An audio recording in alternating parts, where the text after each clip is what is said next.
Hey, Sarah. It's 9 o'clock on the dot. Good. Well, let's get going and open the meeting and begin with a roll call. Yes. Jerry Abrahams, Here.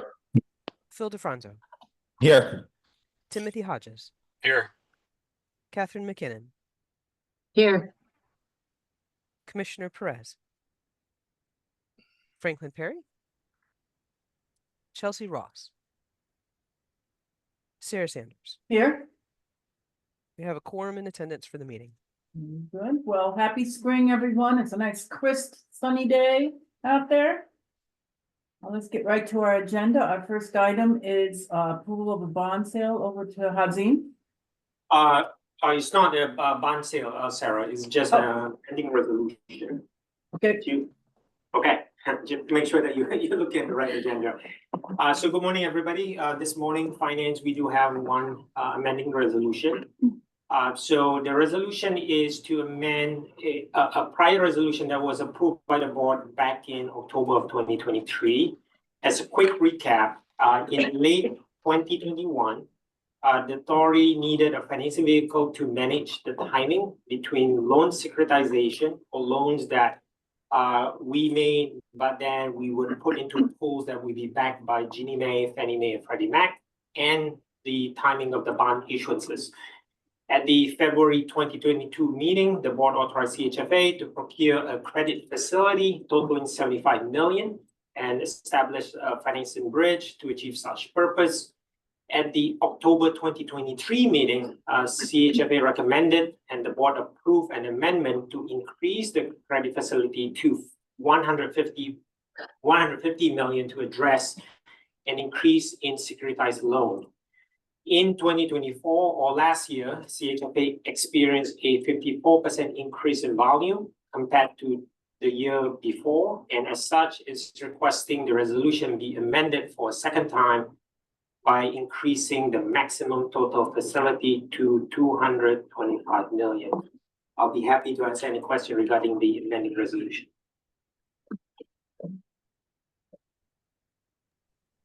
I have a question, Hazim. Yes, sir. How much is this costing us? How much did it cost us last year? I do not have the dollar amount, but from a weighted interest rate, it was around like 5.5%. Well, if you can get the dollar amount, I would appreciate it. Sure. And what would happen if we didn't increase it? I mean, we don't have any other funding source that'll be less expensive? Yeah, so like in terms of comparison, the borrowing cost is about 5.5, and then we're working to lower it to below 5%.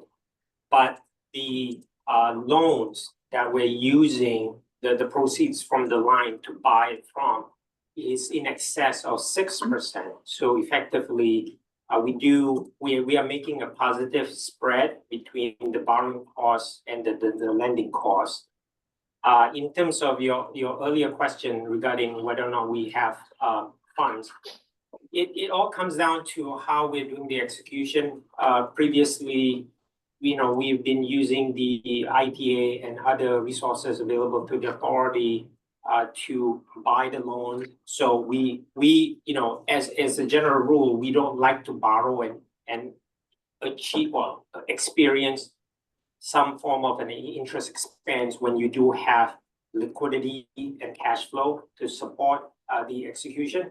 But because of the high volume and also the need that's coming from the multifamily production, we're trying to manage the liquidity side to ensure that we can satisfy both programs.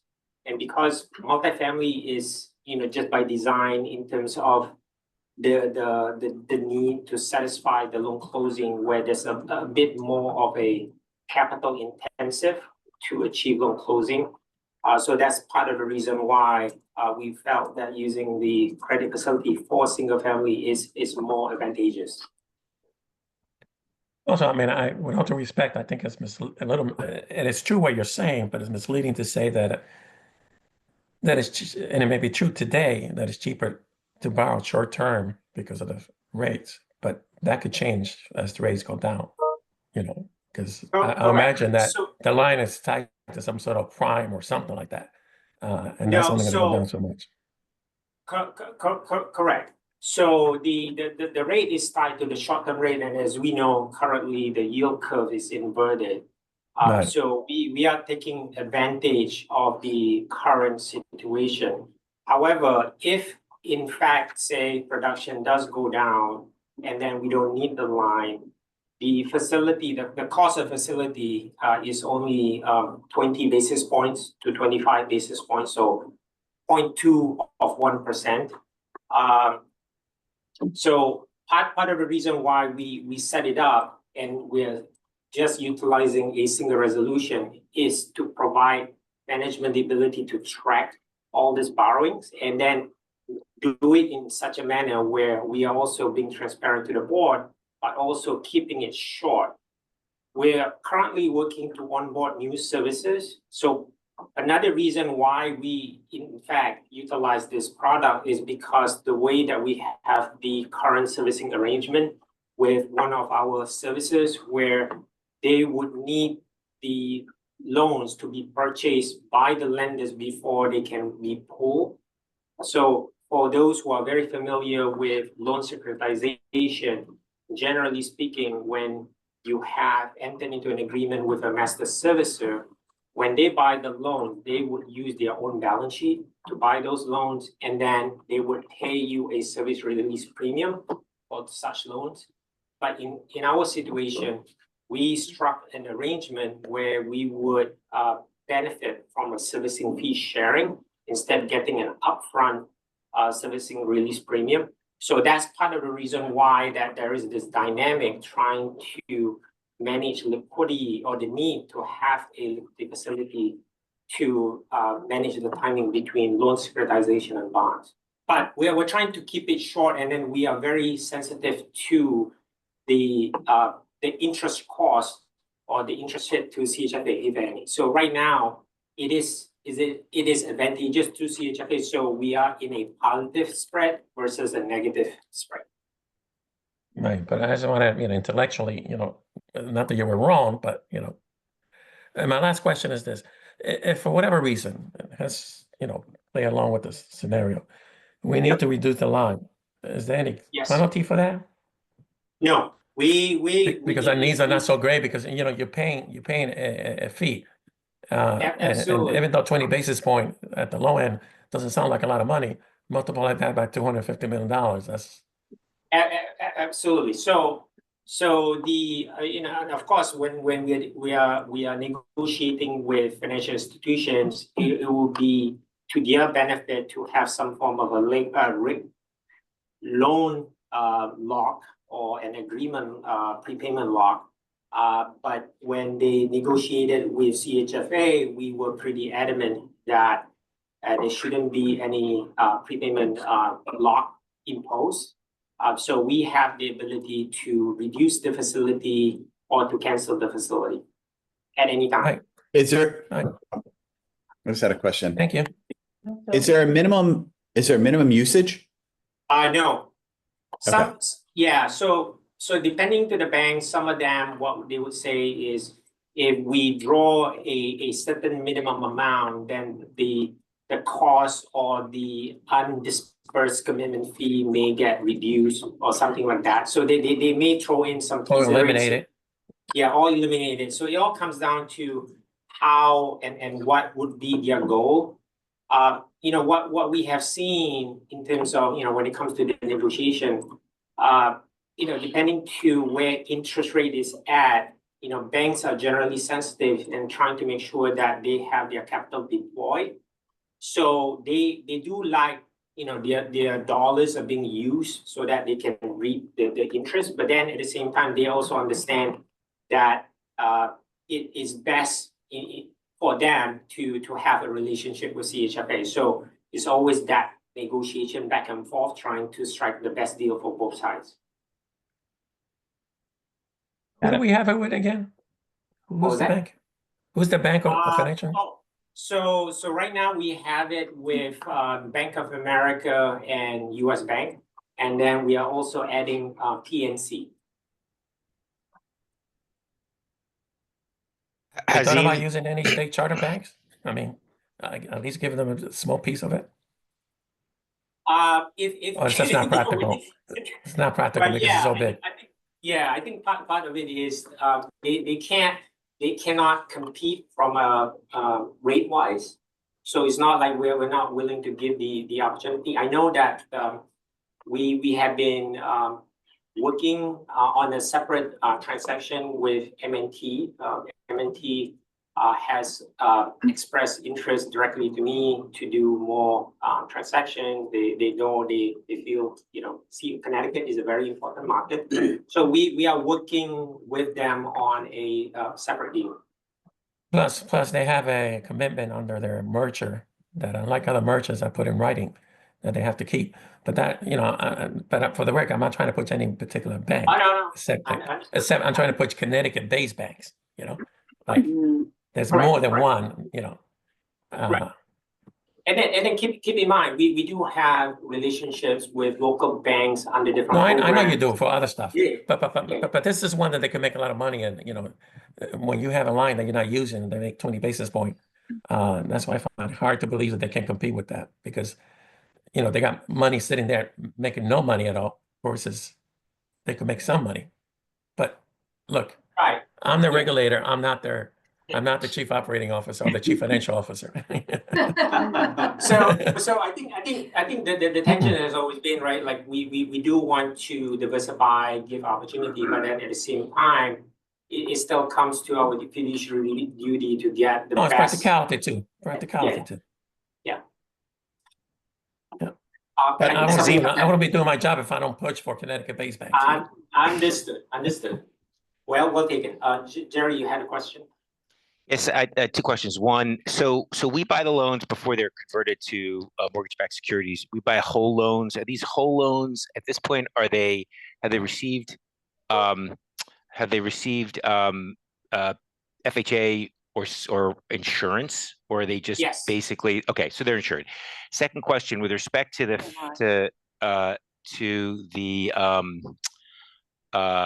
respect to the multiple agreements, these are separate warehouse facility agreements with substantially identical terms, or are the terms identical and like there's a lead and then they participated out? It's all independent to each other, but we structured it in a way where the only difference would be the interest rate. Really? You got them all to agree to the same business terms under like identical business terms? Yeah, so Right. that's It's a why- zero. yeah, right. All right. Kudos to you. All right, excellent. Thank you. Okay. Any more questions? May I have a motion to approve the amendment to this agreement? I'll move, So I'll Jerry. move. George, second it. Any additional discussion? Seeing none, let's call for a verbal vote. All in favor, say aye. Aye. Why? Aye. Oppose, abstaining, the item passes unanimously. Now we're Thank on to our, excuse me? Thank you. Thank you. Now we're on to a series of reports, beginning with our last bond sale with Hazim and Jeff Prue from Morgan Stanley.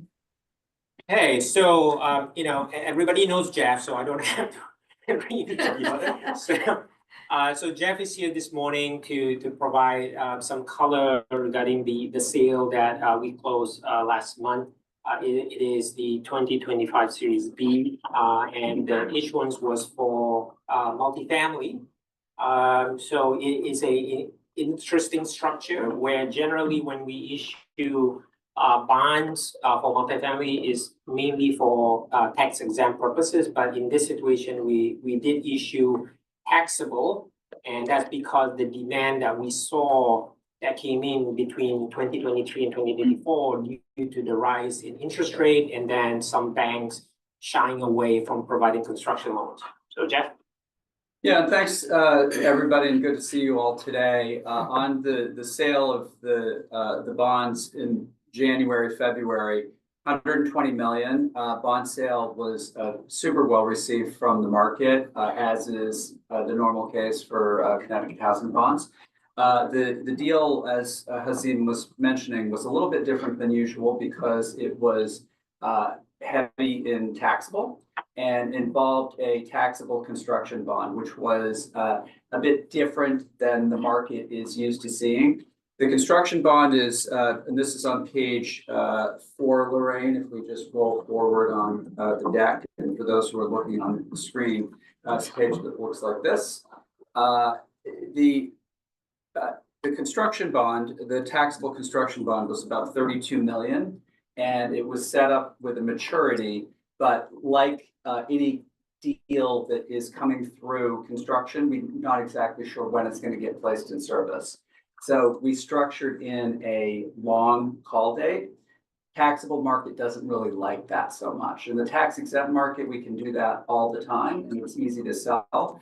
So there was, when structuring the bonds, we went back and forth with Hazim and the financial advisor to set up an optimal wide call window, and knew that there would be some price discovery. But we also knew that a short-term taxable bond in the current market would be of interest to retail investors. And that strategy worked out very well. We were able to get that optimal call feature for the authority and place the bonds. Because there was a bit of discovery on this, Morgan Stanley did underwrite about 11 million of that maturity to get the level that was good for the authority. And we felt great about that overall. As is the normal case for us, we like to commit capital for CHFA to keep levels where they should be. And we underwrote about or the total was 15 million across the entire transaction. Overall, did very well in the market. You can see that on the spreads to MMD, which is on the next page, Lorraine. And we do this for every bond sale. This is the standard way that we present the results of the deal. And you can see the brownish line for 2025 B1. This is the tax exempt long-term portion of the deal. Priced very well as a spread to MMD indicator versus other bond sales over the past year. The tax exempt bonds also included a soft put bond, which is typical for the tax exempt multifamily production. And you can see the brown line was right in line with the multifamily deal that we priced last year for Connecticut. So doing very well on that, executing very nicely in the short-term market. There's a lot of demand for short-term tax-exempt bonds from both retail investors and from large institutions like Vanguard. So we continue to see really good reception there, and we did hit that again here for CHFA. As mentioned, there was about 70 million of taxable bonds that went into the transaction, and on page 6, this shows the spread to treasuries. And again, conducive market and spreads to treasuries really good. And you can see that in the brown line that's down at the bottom here versus all of the other taxable deals that have been done recently. Overall, the transaction priced really well versus others that were in the market at the same time. So our view on the deal is that it was a success from start to finish.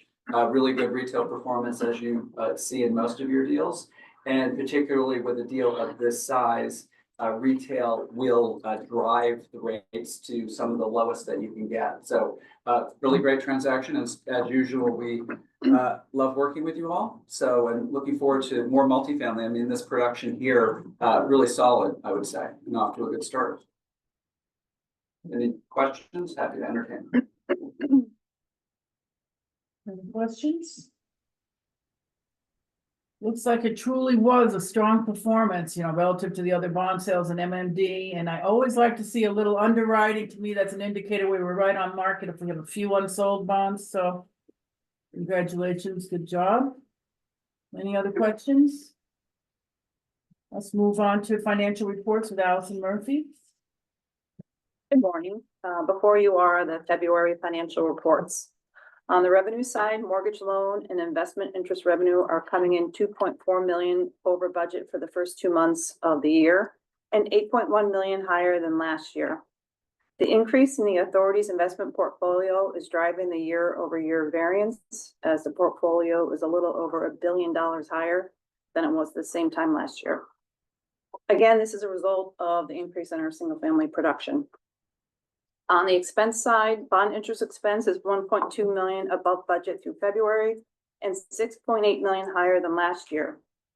Propelling the prior year variance is the $1 billion increase in outstanding bonds compared to this time last year. Servicer fees are 1.6 million higher than budget through February and are slightly lower than last year. Bond issuance costs are coming in 1.8 million over budget. The authority had its first 2 bond sales of the year in February. However, the expense for that line item is spread evenly throughout the year. So we expect that to even out as the year progresses. Administrative expenses are coming in 1.6 million below budget and 391,000 lower than last year. When you exclude salaries and benefits of 4.6 million, the current year expenses are 66,000 lower than last year. And lastly, the change in net position is below target by 1.1 million. Are there any questions? Well, we're only 2 months into the year, so it's hard to make any conclusions yet. but Right. we See, we're below on the net position. We usually do much better in the end of the year, so we'll be looking at that. Any other Partly- questions for Alice? Partly because the bond Bond issuance issuance costs. That's what's Yep. driving that variance in the net position. The timing That'll of even out. bond sales, right? Mm-hmm. Okay, any other questions? Let's move on to our production and delinquency report with John Chilson. Good morning.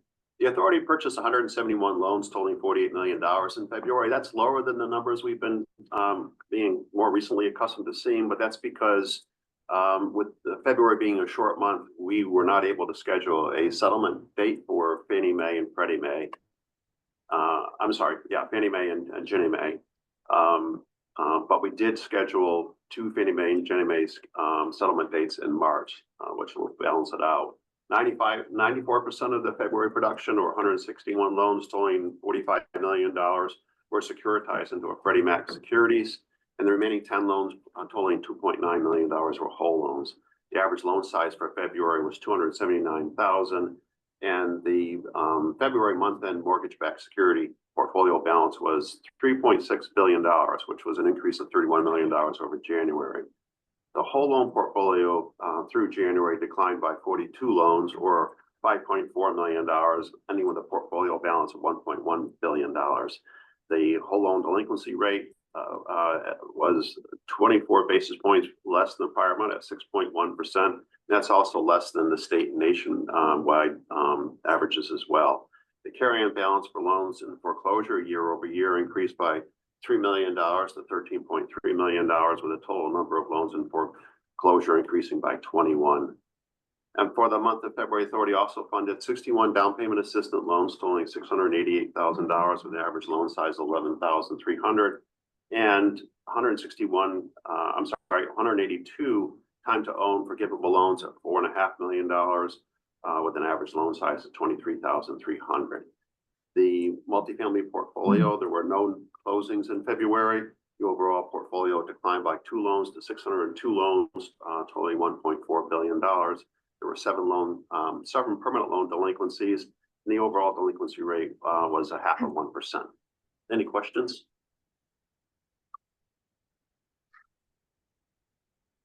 Hearing no questions, let's move on to our last item, which is approval of the minutes of the February 27th meeting. May I have a motion? Moved.